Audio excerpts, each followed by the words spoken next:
अस्सलामु अलैकुम वरहमतुल्लाहि वबरकातुहू।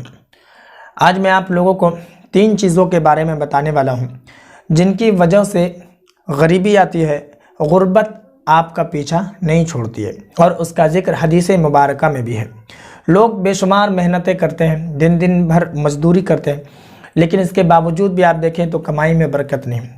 घर में लोग हमेशा बीमार हो जाते हैं और कोई ना कोई ऐसा हादसा आता है जिसकी वजह से कमाए हुए रुपए खर्च हो जाते हैं और इस तरीके से खर्च हो जाते हैं कि पता ही नहीं चलता। तो इस वीडियो को बराए करम आप मुकम्मल देखिए, बहुत कीमती बात बताने वाला हूं और बहुत बड़ी बात बताने वाला हूं। इससे होगा क्या कि आपकी कमाई में भी बरकत होगी और जिस तरीके से परेशानियां जो अभी है आपके घर में, तमाम परेशानियां इंशाअल्लाह ताला ख़त्म हो जाएगी। तो हदीस मुबारका है, ये सही मुस्लिम शरीफ की हदीस है। हज़रत आयशा सिद्दीक़ा रज़ी अल्लाह ताला अन्हा से मरवी है। वो फरमाती हैं कि एक मरतबा हज़रत जिब्राईल अलैहिस्सलातु वस्सलाम अल्लाह के रसूल सल्लल्लाहु ताला अलैहि वसल्लम से मुलाकात करने का वादा करते हैं। जब रात का वक्त होता है तो अल्लाह के रसूल सल्लल्लाहु ताला अलैहि वसल्लम इंतज़ार करते हैं, लेकिन हज़रत जिब्राईल अलैहिस्सलातु तस्लीम नहीं आते हैं। तो अल्लाह के रसूल सल्लल्लाहु ताला अलैहि वसल्लम के हाथ में एक डंडा होता है, एक लाठी होती है।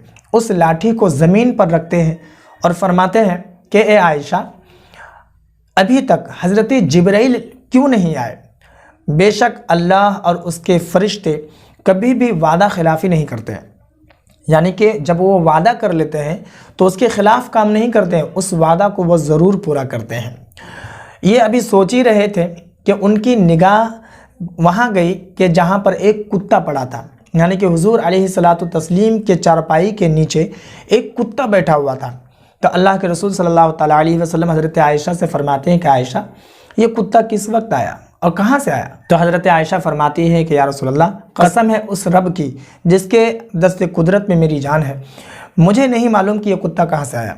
तो अल्लाह के रसूल सल्लल्लाहु ताला अलैहि वसल्लम ने फरमाया कि इस कुत्ते को बाहर निकालो। उस कुत्ते को बाहर निकाला गया। थोड़ी देर के बाद हज़रत जिब्राईल अलैहिस्सलातु तस्लीम आए। अल्लाह के रसूल ने फरमाया कि जिब्राईल, इतनी ताख़ीर आपने क्यों की? मैं काफ़ी देर से आपका इंतज़ार कर रहा था। तो हज़रत जिब्राईल अलैहिस्सलाम फरमाते हैं कि या रसूलल्लाह, मैं तो कब का आ जाता, लेकिन यहाँ पर जो कुत्ता था उस कुत्ते ने मुझे रोक रखा था। और हज़रत जिब्राईल अलैहिस्सलाम फरमाते हैं कि या रसूलल्लाह, हम लोग उस घर में नहीं आते हैं जिस घर में कुत्ता और तस्वीर होती है, जानदार की तस्वीर, यानी कि जानदार तस्वीर और कुत्ता अगर घर में हो तो फरिश्ते नहीं आते हैं। और एक और रिवायत है जो हज़रत अली रज़ी अल्लाह ताला अन्हु से मरवी है। वो फरमाते हैं कि जिस घर का कोई इंसान नापाक हो और बग़ैर उज़्र शरई के वो अगर गुस्ल नहीं करता है, पाकी हासिल नहीं करता है, तो फिर वैसे घर में भी फरिश्ते नहीं आते हैं। इस हदीस से मुराद जो इमाम खत्ताबी अलैहि रहमा ने ली है, वो फरमाते हैं कि इस हदीस से मुराद कि रहमत के फरिश्ते घर में नहीं आते हैं।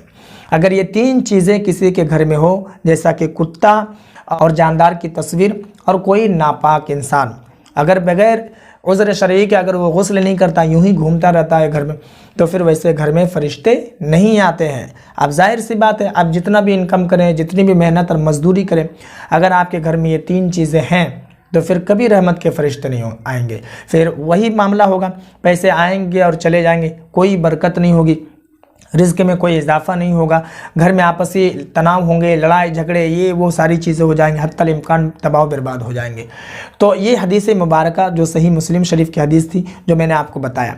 तो अगर किसी के घर में कुत्ता, तो दर हकीकत बहुत सारे लोग जो है उससे नफ़रत भी करते हैं और घर में नहीं रखते हैं, और बहुत सारे लोग ऐसा है जो अगर वो रखते भी हैं तो घर में तो नहीं रखते हैं, हत्तल इम्कान वो गेट के पास रखते हैं, ऐसा होता है।